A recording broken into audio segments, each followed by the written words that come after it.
Assalamualaikum warahmatullahi wabarakatuh. Halo teman-teman, di video kali ini hari hari Sabtu ya, tanggal 25 November ya. Saya akan berbagi tentang 5 hal yang wajib diperhatikan sebelum teman-teman investasi saham ya. 5 hal itu adalah diantaranya yang pertama adalah risiko versus cuan. Kemudian 2 jangka panjang, yang ketiga adalah uang dingin. 4 banyak jebakan, dan 5 konsisten dalam menambah portofolio ya. Nah, di video ini saya tidak bermaksud untuk menakut-nakuti teman-teman ya. Cuman segala investasi itu selalu ada risiko ya. Kita bahas yang pertama ya. Jadi saham itu selalu ada risiko. Bahkan kalau teman-teman investasi dimanapun. Jadi itu selalu ada risiko ya. Misalnya kayak teman-teman memiliki usaha, misalnya jualan sembako lah, bisnis yang lain, itu kan ada resiko berupa kerugian ya. Kalau kita misalnya buka toko, kemudian tokonya ternyata nggak laku ya, kita kehilangan modal di situ ya. Paling tidak biaya operasional keluar, kemudian uang sewa juga habis di situ kan. Mungkin tinggal barang-barang yang kita jual itu pun nilainya sudah nggak sebagus sebelumnya ya, karena mungkin ada yang rusak dan lain-lain, ada yang dan lain-lain. Jadi selalu ada risiko.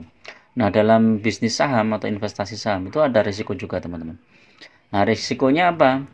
Risikonya adalah ketika saham yang kita beli itu ternyata turun, maka yang terjadi adalah kita minus ya. Jadi misalnya kita membeli suatu saham ya, sebagai contoh misalnya Aseatware ya.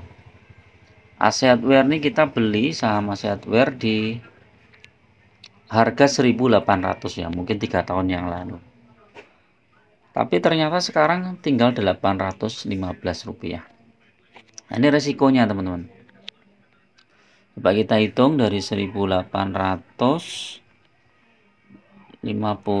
dikurangi 815. Jadi kita kehilangan 1.000 poin ya, dibagi 1.850. Jadi tinggal 55, kita hilang 55% teman-teman. Jadi cukup banyak ya. Dan ini resikonya seperti ini. Kalau misalnya kita investasi di saham misalnya BCA ya. BCA itu 3 tahun yang lalu tuh harganya 5.420 ya. 5.420. Nah, sekarang harganya 8.925. Nah, kalau ini naik ya. Tapi kalau kita lihat misalnya dalam jangka 1 tahun. Nah, BCA ini kan sempat di harga 9.400 ya, teman-teman. 9.400, sekarang tinggal 8.925. Berarti turun 475 poin, sehingga kita rugi 5%. Jadi seperti ini. Jadi selalu pertimbangkan. Kalau misalnya kita membeli saham, contoh ya, misalnya apa ya yang agak riskan ya, misalnya Bukalapak ya. Nah, ini kita lihat Bukalapak itu 1 tahun yang lalu, atau setepatnya November 2022 itu ya, 1.110 di saat IPO nih ya. IPO-nya tanggal berapa coba cek. IPO 26 Juli 2021. Ini kan di 1.110.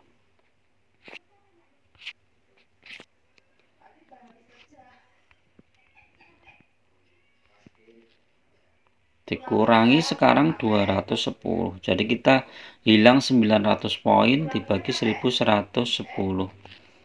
Ini kita kehilangan 81%. Nah, ini termasuk resiko teman-teman. Jadi kalau teman-teman membeli sebuah saham itu harus tetap resiko. Jadi ada resiko saham itu turun ke gocap misalnya ke 50 rupiah atau bahkan lebih rendah lagi. tapi ada potensi untuk naik. Jadi lebih baik teman-teman memilih saham yang secara fundamental bagus dan growth-nya juga tumbuh ya, profitnya juga tumbuh. Nah itu ya teman-teman. Terus yang kedua berikutnya adalah jangka panjang. Ya, ini kaitannya dengan harga naik turunnya suatu saham. Itu kan saham itu bisa turun dalam satu waktu kemudian naik gitu kan. Kalau saat turun kita butuh dana, akhirnya kita jual, ya itu rugi teman-teman. Maka kita potensinya pas naik itu jadi berkurang. Jadi ini misalnya kayak saham Adaro ini kan harganya sempat di 2.960, kemudian turun. Nah pas saat turun di 2.390 ini adalah saat yang tepat untuk kita masuk lagi. Tapi karena kita nggak pakai apa nggak jangka panjang, ya akhirnya kita jual. Dalam istilah kita cut, akhirnya kita nggak profit ya di situ, jadi malah rugi ya. Jadi kalau teman-teman mau investasi saham lebih baik untuk jangka panjang, paling nggak 3 tahun atau 5 tahun. Nah, ini Adaro 3 tahun untung ya, 5 tahun juga untung. Kemudian BRI, coba kita lihat BRI ini juga 3 tahun untung, 5 tahun juga untung. ITMG juga seperti itu. Apalagi kalau kita ada dividennya ya, milih saham yang ada dividennya. Berikutnya yang ketiga adalah pakai uang dingin. Ini ada kaitannya dengan investasi jangka panjang. Jadi teman-teman sebaiknya memang memakai uang dingin, bukan uang yang untuk kebutuhan bulanan ya. Jadi ketika saham itu masih di bawah itu ya kita nggak jual, atau saham itu sudah memberikan profit 5%, 10% ya kita nggak jual, karena kita targetnya jangka panjang ya. Dan ketika jangka panjang ya kita nggak jual yang kecil-kecil, karena uang yang kita pakai itu uang dingin ya teman-teman.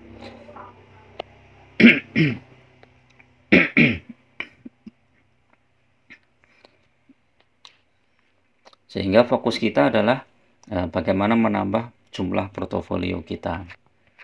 Terus yang ketiga adalah banyak jebakan teman-teman. Jadi di saham itu banyak sekali jebakan. Kalau kita nggak ngerti ya ilmunya, ya jangan masuk dulu. Lebih baik teman-teman pelajari dulu. Nah, ini kalau kita lihat di sini gainers hari Jumat kemarin ini kan BBYP, Hoki dan lain-lain. Nah, kita harus pelajari dulu ini fundamentalnya bagaimana, kinerjanya bagaimana, potensi kedepannya bagaimana. Apakah ada risiko untuk turun yang dalam? Kalau misalnya ada risiko turun yang dalam ya kita nggak usah pegang ya saham-saham yang seperti itu ya. Misalnya BBYB ini coba kita lihat. Wah, ini kemarin tuh di 940, bahkan sampai 2.300, kemudian turun di 350, habis itu naik lagi. Nah, ini risikonya terlalu tinggi teman-teman. Jadi lebih baik dihindari saham-saham seperti ini, khususnya saham-saham gorengan atau saham yang baru mulai IPO. Yang kelima adalah konsisten. Konsisten ini adalah ketika kita sudah menentukan suatu saham itu bagus ya. Misalnya sebagai contoh teman-teman menentukan, saya mau investasi di saham Bank Mandiri misalnya. Ya sudah, teman-teman konsisten di situ masuk ke Bank Mandiri, kemudian bila ada modal lagi belikan lagi sahamnya, apalagi saat harganya terkoreksi. Jadi saat harganya terkoreksi kita beli lagi, harganya terkoreksi kita beli lagi, dan nanti jumlah lembar saham kita itu dari tahun ke tahun kita akan meningkat dan akhirnya sampai pada suatu jumlah portofolio yang cukup besar ya, sehingga dari dividennya aja kita sudah bisa hidup ya, bisa untuk biaya bulanan dan lain-lain. Jadi seperti itu ya teman-teman. Jadi misalnya kayak ini Bank Mandiri ini dividennya 4 sen ya. Kalau misalnya kita total punya dana di ini sekitar 1 miliar ya, misalnya 1 miliar dikali 4,5%, ini sudah dapat berapa tadi, dan 1 miliar kali 4,5%, Nah, kita sudah dapat 45 juta ya. Kalau teman-teman mengharapkan dividen yang besar, ya mungkin ini bukan pilihan, tapi dengan dana 45 juta ini kita sudah bisa lumayan lah. Kalau kita bagi dengan 12 itu kan sudah di atas 3 juta ya. Kalau untuk kota-kota kecil sudah bisa untuk biaya hidup ya. Tapi kalau teman-teman hidup di kota besar ya paling enggak cari saham yang dividennya cukup besar. Misalnya kayak ITMG, Adaro, PTBA itu kan yang 20% ya. Kalau itu dana 1 miliar kita punya 20% sudah 200 miliar 200 juta. Jadi sudah cukup untuk membiayai hidup ya. Oke, itu dulu teman-teman 5 hal yang wajib diperhatikan sebelum teman-teman investasi saham. Tetap tetap harus teman-teman mengupgrade ya segala informasi dan pengetahuan teman-teman tentang dunia saham sebelum teman-teman benar-benar terjun di investasi saham ini. Oke, itu dulu. Assalamualaikum warahmatullahi wabarakatuh.